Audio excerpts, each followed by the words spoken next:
Hello दोस्तों, नमस्कार। मेरा नाम है प्रशांत। स्वागत है आप सभी का आपके अपने यूट्यूब चैनल स्मार्ट सैल्यूट में।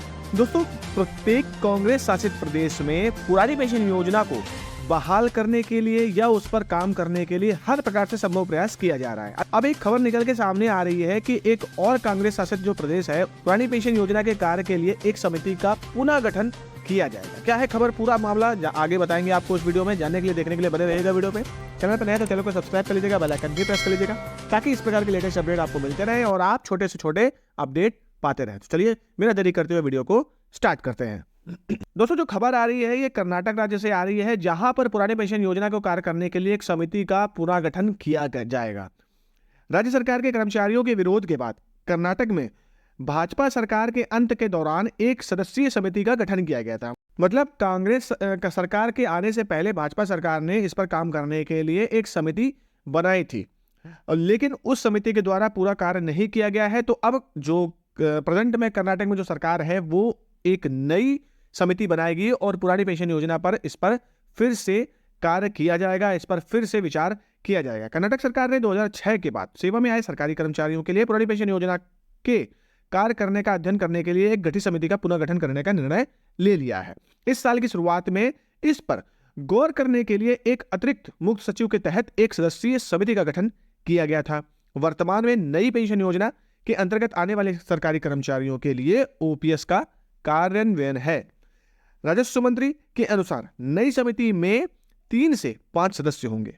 राजस्व मंत्री ने बीते गुरुवार को विधान परिषद में कहा कि इसका जो पुनर्गठन होगा वो अगले 10 दिनों में होगा और हम समिति को अपनी रिपोर्ट सौंपने के लिए एक समय सीमा तय करेंगे, ना कि पिछली सरकार की तरह समिति तो बना दी पर उसकी रिपोर्ट समय पर नहीं सौंपी, जिससे कि जो पुरानी पेंशन योजना है उसको लागू करने को लेकर काफी समय बर्बाद हुआ। राजस्व मंत्री के एक सवाल पर मुख्यमंत्री सिद्धारमैया की ओर से जवाब दे रहे थे। उन्होंने राजस्थान का उदाहरण देते हुए कहा कि इसे लागू करने में एक तकनीकी समस्या थी, जहां ओपीएस को वापस करने का आदेश पारित किया गया था। राज्य पहले से ही एनपीएस के तहत अपना पैसा जमा कर रहे हैं और यह केंद्रीय भविष्य निधि में बंद है। इसे संबंधित राज्यों को लौटाने की जरूरत है। ये उन्होंने कहा था कि जो भी पैसा सरकारी कर्मचारियों का एनपीएस में जमा है और जहां पर ओपीएस लागू हो चुकी है, तो केंद्र के पास जो भी पैसा है वो पैसा केंद्र को, राज्य को लौटा देना चाहिए। राज्यों को पैसा लौटाने के संबंध में केंद्र सरकार ने कोई प्रतिक्रिया नहीं दी थी। तो इसमें प्रतिक्रिया का मतलब यही हुआ कि वो इसमें पक्ष में नहीं थे और जो भी सरकारी कर्मचारियों का पैसा था वो उसको लौटाने के मत में नहीं थे। यह एक जटिल मुद्दा है। उन्होंने गुरुवार को विधान परिषद में यह चीज बोली थी।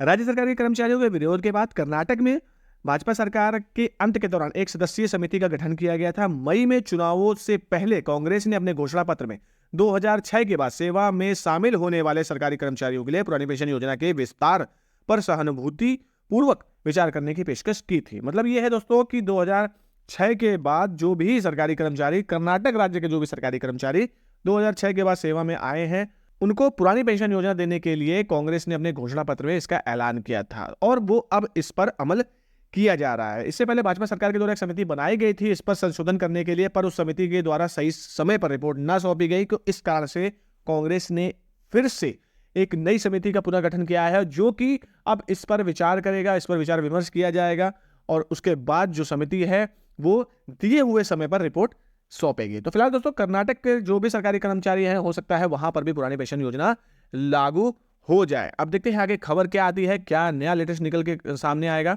ये मेरे चैनल के माध्यम से आप तक जरूर पहुंचता रहेगा। तो दोस्तों, अभी भी चैनल सब्सक्राइब नहीं किया हुआ तो चैनल सब्सक्राइब करिएगा। वीडियो को लाइक नहीं किया तो लाइक शेयर कमेंट जरूर करिए। मिलते हैं अगले वीडियो में, तब तक के लिए जय हिंद, जय भारत।